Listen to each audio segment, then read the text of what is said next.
تم وہ عورت ہو جسے خدا نے آدم کی پسلی سے پیدا کیا، نہ سر سے اوپر نہ پاؤں کے نیچے، دل کے قریب، عزت کے مقام پر۔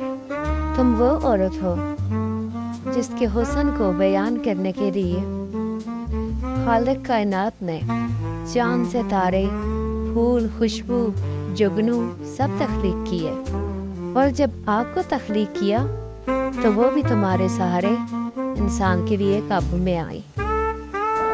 دنیا کے ہر مذہب کا انسان تمہاری خاطر اپنے خدا کے سامنے ماتھا ٹیکتا ہے۔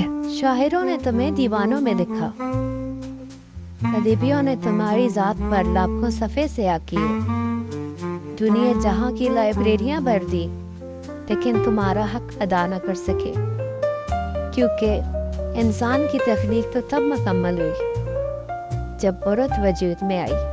تم وہ عورت ہو جس کے بغیر یہ دنیا نامکمل ہے۔